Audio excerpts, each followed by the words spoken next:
நாடு முழுவதும் தேங்கி கிடக்கும் வழக்குகளை தீர்க்க முன்னுரிமை வழங்கப்படும் என்று புதிய உச்சநீதிமன்ற தலைமை நீதிபதியாக பதவியேற்க உள்ள சூரியகாந்த் தெரிவித்துள்ளார்.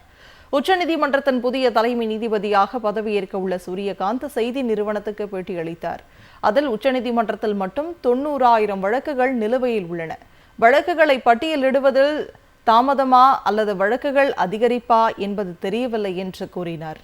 நாடு முழுவதும் தேங்கி கிடக்கும் வழக்குகளை குறைப்பதே தன்னுடைய குறிக்கோள் என்றும், பொதுமக்கள் இன்று நேரடியாக உச்சநீதிமன்றத்தில் மனுக்களை தாக்கல் செய்வது அதிகரித்துள்ளதாகவும், இது ஏன் என்பது குறித்து ஆராய வேண்டும் என்றும் சூரியகாந்த் குறிப்பிட்டார். உயர்நீதிமன்றங்கள் அரசியலமைப்பு நீதிமன்றங்கள் தான் என்று கூறிய சூரியகாந்த், அனைத்து அரசியலமைப்பு அதிகாரம் உயர்நீதிமன்றங்களுக்கும் உள்ளதாகவும், கீழ் நீதிமன்றங்களுக்கு முதலில் செல்வது என்ற நல்ல நடைமுறை மீண்டும் அதிகரிக்க வேண்டும் என்றும் அவர் கூறியுள்ளார்.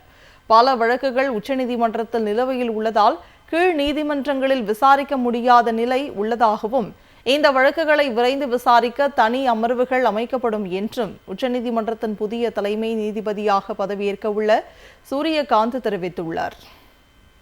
நாடு முழுவதும் தேங்கி கிடக்கும் வழக்குகளை தீர்க்க முன்னுரிமை வழங்கப்படும் என்று புதிய உச்சநீதிமன்ற தலைமை நீதிபதியாக பதவியேற்க உள்ள சூரியகாந்த் தெரிவித்துள்ளார். உச்சநீதிமன்றத்தின் புதிய தலைமை நீதிபதியாக பதவியேற்க உள்ள சூரியகாந்த் செய்தி நிறுவனத்துக்கு பேட்டியளித்தார். அதில் உச்சநீதிமன்றத்தில் மட்டும் 90,000 வழக்குகள் நிலுவையில் உள்ளன. வழக்குகளை பட்டியலிடுவதில் தாமதமா அல்லது வழக்குகள் அதிகரிப்பா என்பது தெரியவில்லை என்று கூறினார்.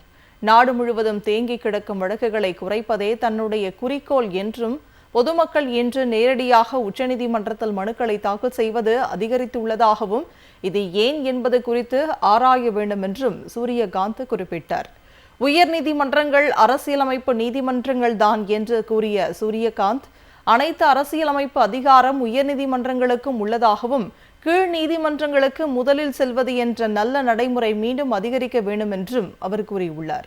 பல வழக்குகள் உச்சநீதிமன்றத்தில் நிலுவையில் உள்ளதால் கீழ் நீதிமன்றங்களில் விசாரிக்க முடியாத நிலை உள்ளதாகவும், இந்த வழக்குகளை விரைந்து விசாரிக்க தனி அமர்வுகள் அமைக்கப்படும் என்றும் உச்சநீதிமன்றத்தின் புதிய தலைமை நீதிபதியாக பதவியேற்க உள்ள சூரியகாந்த் தெரிவித்துள்ளார்.